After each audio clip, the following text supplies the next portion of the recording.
Olá, companheiras, olá, companheiros, saudações petistas. Sejam muito bem-vindas e muito bem-vindos a mais uma edição do podcast Em Tempos de Guerra, a Esperança é Vermelha.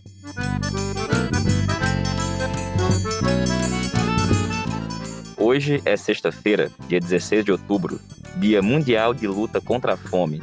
Eu sou o Patrick e conduzo a conversa junto com vocês. No episódio de hoje, escutamos o companheiro Vladimir Milton, que fala sobre o Dia Mundial da Luta contra a Fome. Apresentamos um trecho da intervenção da companheira Juscelia Figueiredo na reunião do Diretório Nacional do PT, que aprovou a intervenção do Diretório Municipal do PT de João Pessoa. E o companheiro Walter Pomar, da Direção Nacional do PT, fala sobre essa reunião, a intervenção, e também comenta as eleições em São Paulo.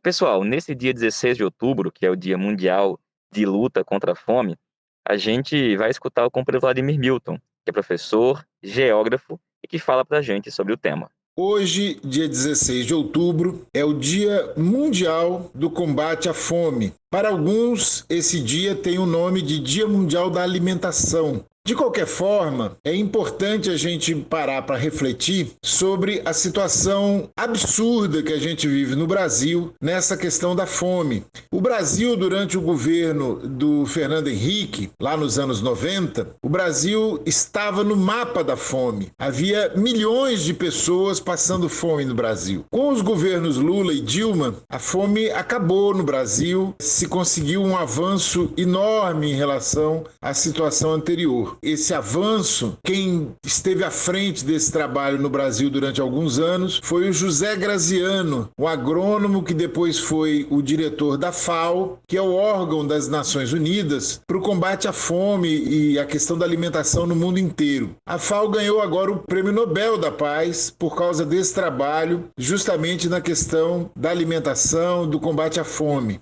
É importante a gente parar para refletir nesse 16 de outubro sobre a questão da fome, com alguns aspectos importantes. Primeiro, o fato de você ter um país como a Índia, onde tem centenas de milhões de pessoas que passam fome. A China, que é um país que tem praticamente a mesma população da Índia, não tem mais hoje situação de fome. E hoje no mundo nós temos quase 1 bilhão de pessoas famintas. Infelizmente, o Brasil voltou a fazer parte de maneira negativa desse total de pessoas famintas, de pessoas subnutridas, de pessoas que comem menos do que o necessário. No caso brasileiro, o que é mais chocante é que nós temos, para esse ano de 2020, uma produção esperada que deve ser novamente recorde. A produção de grãos no Brasil, esse ano, deve chegar a 250 milhões de toneladas. Havia previsão de chegar a 258, talvez não se confirme, mas pelo menos 250 milhões de toneladas de grãos nós teremos esse ano no Brasil. Novamente uma produção recorde. E aí, se você fizer a divisão dessa produção de grãos pela população brasileira, você vai ver que significa que há 1 tonelada de grãos para cada habitante, quer dizer, são 1.000 quilos para cada habitante por ano. Ninguém consegue comer 1.000 quilos de grãos, então tem muito grão, dá para ter sobra de alimento no Brasil e não falta de alimento. Mas aí é importante a gente entender que a questão da produção de alimentos não é o que vai resolver a questão da fome. A fome tem a ver com acesso aos alimentos e não com a produção de alimentos diretamente. Pelo menos não no Brasil. Por quê? Porque dos 250 milhões de toneladas de grãos,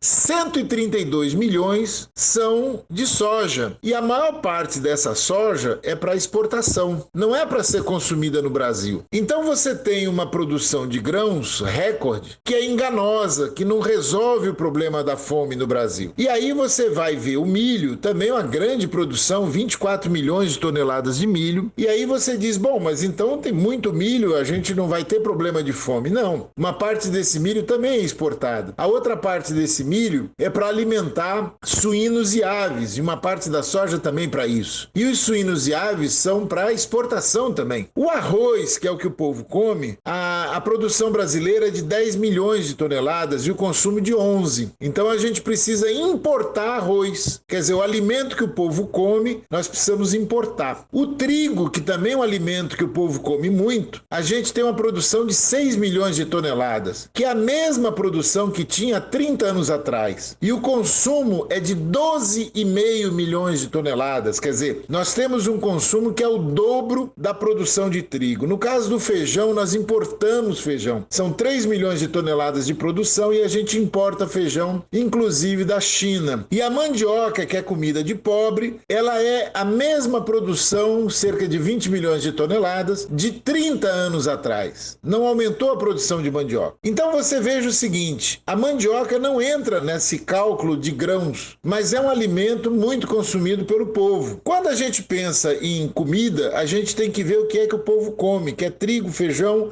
e arroz principalmente. A soja e o milho vão mais para alimentar frangos e aves. Então, gente, a gente termina aqui lembrando o seguinte, não falta comida no Brasil, falta dinheiro, as pessoas não têm condições de comprar a comida, não têm acesso à comida.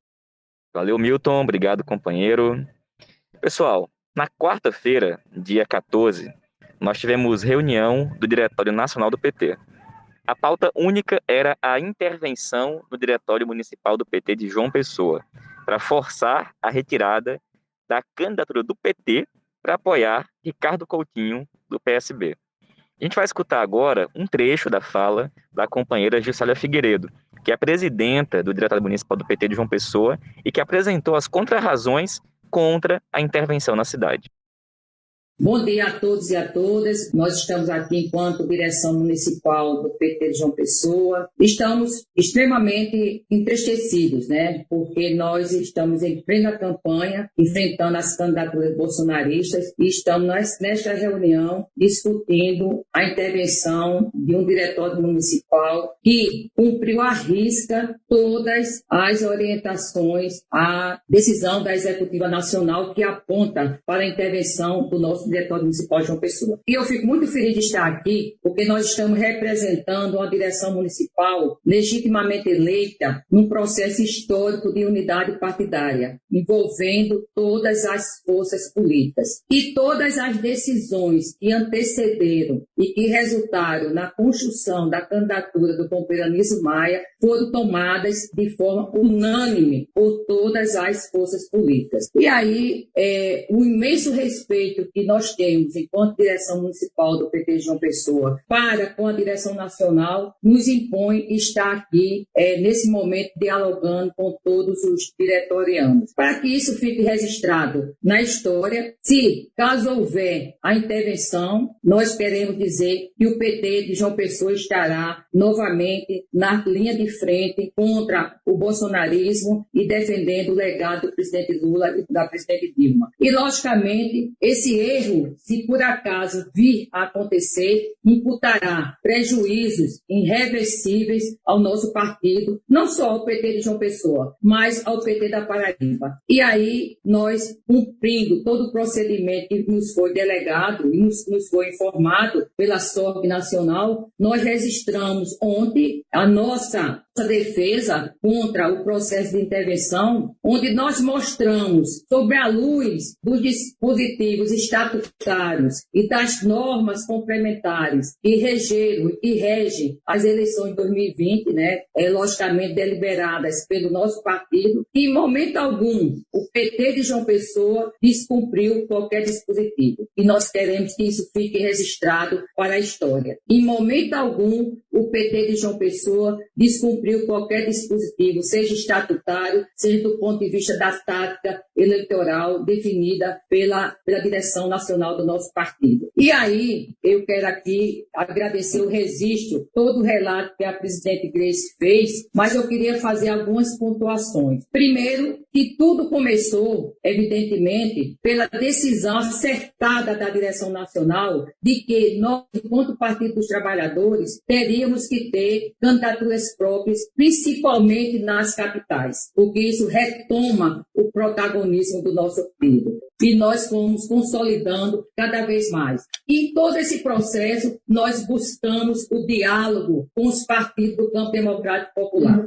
De forma prioritária, com o PSB, por mais de um ano, nós perseguimos o diálogo com o PSB de Ricardo Vieira Coutinho e não tivemos nenhum sucesso. E não foi por falta de movimentos da nossa parte, tanto da direção municipal como também da direção estadual. E aí nós iniciamos e continuamos todo o processo de diálogo com o campo democrático popular. Várias reuniões, formamos um fórum de debates com o PCdoB, o PSOL, a Unidade Popular, sem a presença do PSB. Isso é fato, isso é história. E nós continuamos aprofundando a nossa candidatura própria, certo? Em plena pandemia, mas dentro de um processo histórico de unidade partidária, dentro de um processo histórico que elevou a autoestima da nossa militância. Para surpresa nossa, nós tivemos exatamente entre os dias 12 e 16, dia 12, na véspera da nossa convenção,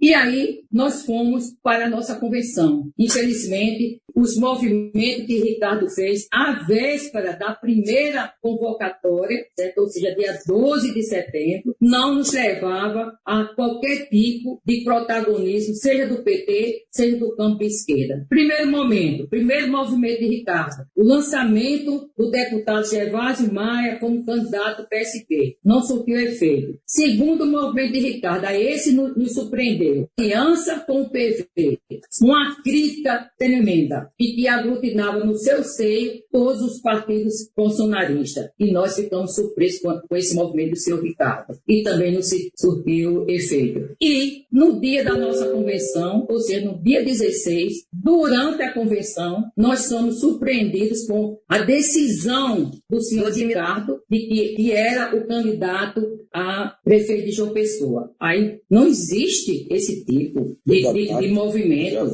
E nós não podemos, enquanto Partido dos Trabalhadores, nos submeter a essa lógica. E aqui eu quero finalizar, agradecer a todas as manifestações de solidariedade que o PT de João Pessoa está tendo, não só internamente aqui no estado da Paraíba, mas em nível nacional, mas dizer de forma muito contundente, nós não vamos terceirizar o Partido dos Trabalhadores. Nós temos a real dimensão da nossa responsabilidade para com o projeto nacional, nós temos a real dimensão do potencial que nós temos no enfrentamento ao bolsonarismo, nas candidaturas que estão postas em João Pessoa, mas o que o senhor Ricardo fez não se comporta num partido democrático como é o nosso partido. E, logicamente, qualquer que seja a decisão da direção nacional, se for pela intervenção, é uma decisão que vai deixar por terra, porque a militância do PT não sairá da candidatura de Anísio Maia. A candidatura de Anísio Maia está nas ruas e nós vamos sim continuar com a candidatura do Partido dos Trabalhadores, porque o PT é maior do que qualquer ação que venha acontecer. Muito obrigada. Pois é, esse foi um trecho da fala da Juscelia na reunião do diretório. Falou também o Frei Anastácio contra a intervenção. E o resultado foi que 56 membros da direção nacional do PT votaram favoráveis ao parecer da SORG e, portanto, a favor da intervenção. 23 pessoas votaram contra o parecer. Tivemos ainda 2 abstenções.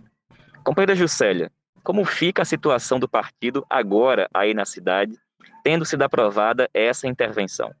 O resultado já era esperado. A maioria da direção nacional tem como prática a terceirização das ações do Partido dos Trabalhadores, né? Mas nada, absolutamente nada, nos tirará da candidatura do companheiro Anísio Maia, da candidatura do PT. A militância petista continuará nas ruas, protagonizando o Partido dos Trabalhadores, protagonizando o enfrentamento às candidaturas bolsonaristas e protagonizando a defesa do nosso partido. Então, essa decisão da direção nacional, de uma maioria estabelecida, em nada trará resultados práticos, porque o PT continuará com sua candidatura, a candidatura do companheiro Anísio Maia. Viva o PT! Valeu, Juscelia. Obrigado, companheira. Muita força aí na luta e na resistência.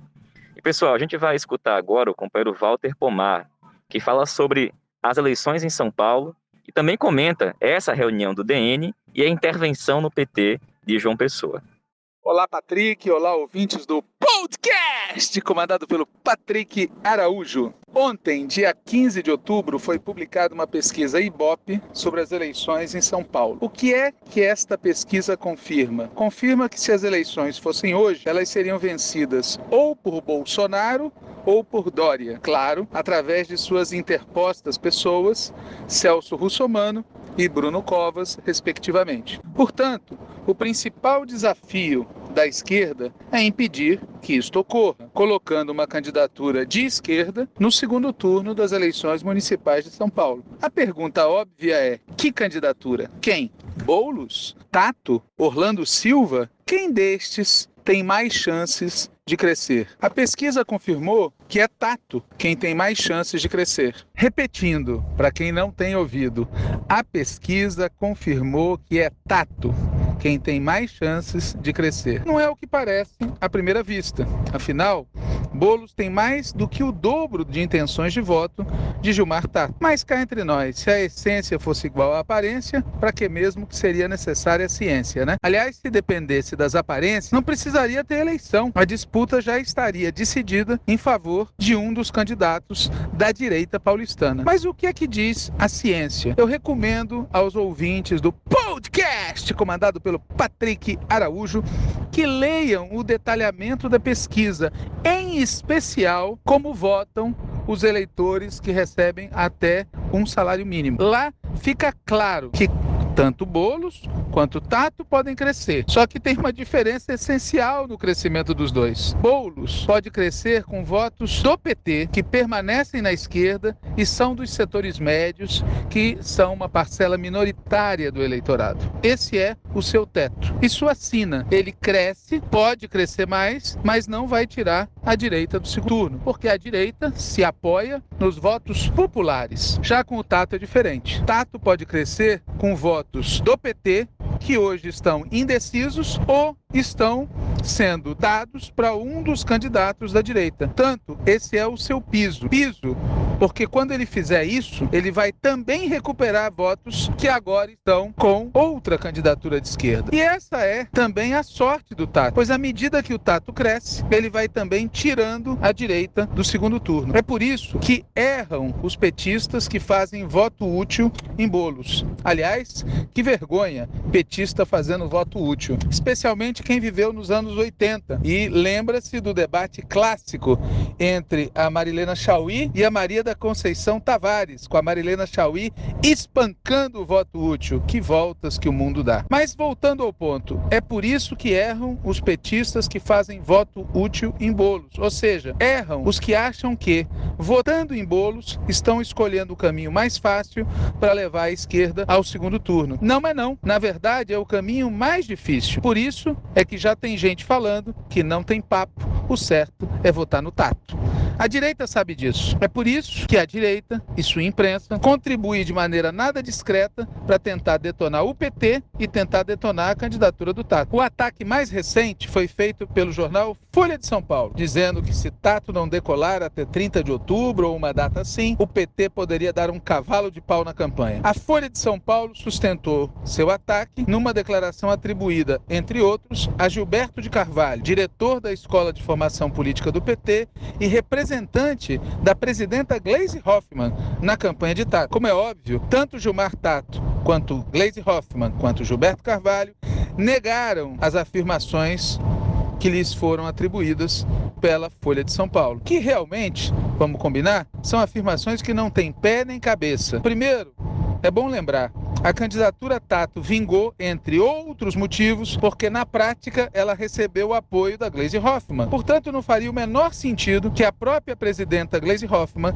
e seu embaixador na campanha, Gilberto de Carvalho, detonassem a candidatura que eles mesmos ajudaram a construir. Em segundo lugar, como já dissemos no programa anterior, não tem como dar cavalo de pau. Para começo de conversa, se um candidato desistir em favor de outro, não haverá coligação formal e, portanto, isso não vai ampliar o tempo de TV e rádio, nem os recursos financeiros do eventual beneficiado. Boulos, que tem acho que mais ou menos 17 segundos, vai continuar com seus 17 segundos no horário eleitoral gratuito e nenhum centavo de outro partido poderá entrar na sua campanha. Não teria bônus, mas teria ônus. Prejudicaria as candidaturas a vereador do PT, prejudicaria as campanhas do PT nas cidades ao redor de São Paulo e, para completar, colocaria uma espada sobre as candidaturas do PT em boa parte das cidades do país, pois grande parte de nossas candidaturas está hoje com uma votação muito baixa. Vamos falar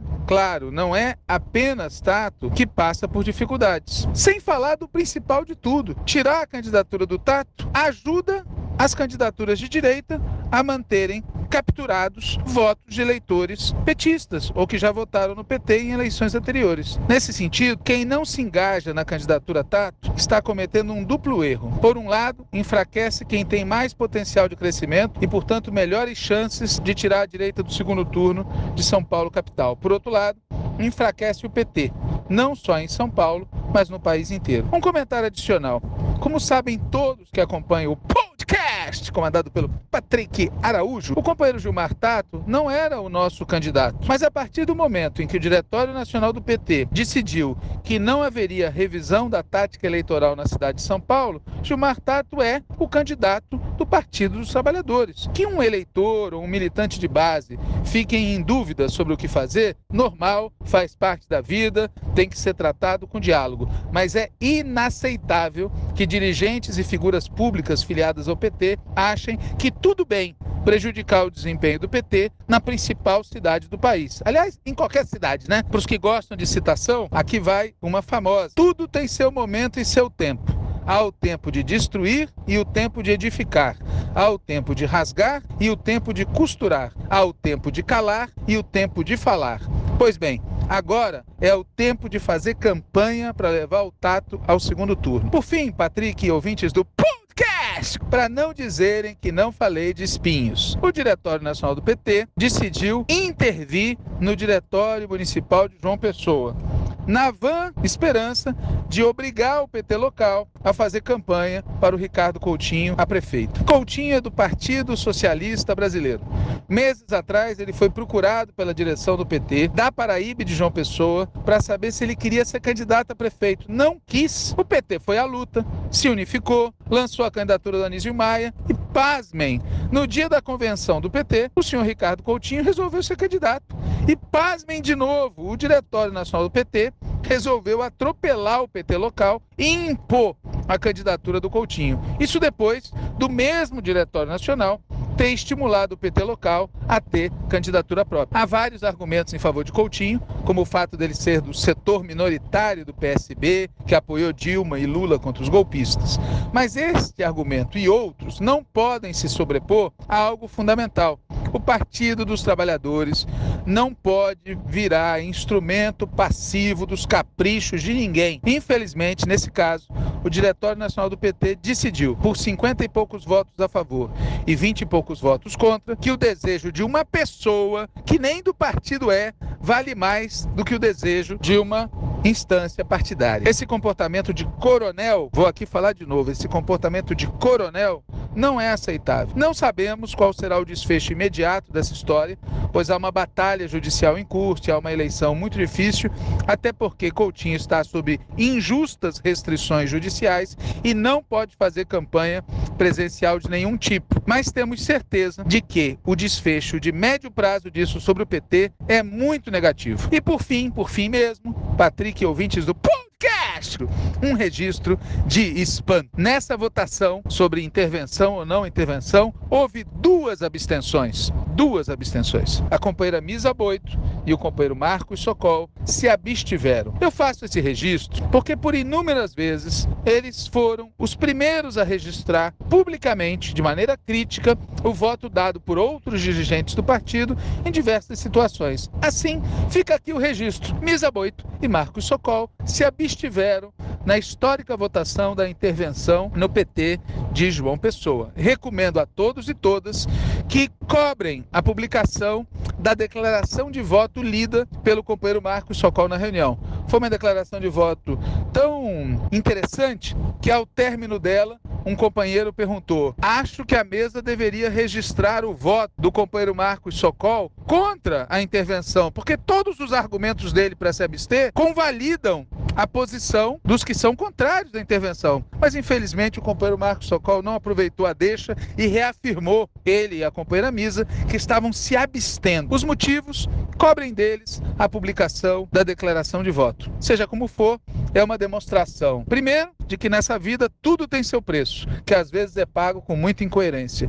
E, em segundo lugar, é uma demonstração de que o Diretório Nacional do PT não percebe que, ao agir como agiu em João Pessoa, ele estimula setores da base do partido a reagirem com muita dureza frente a esse tipo de atropelo.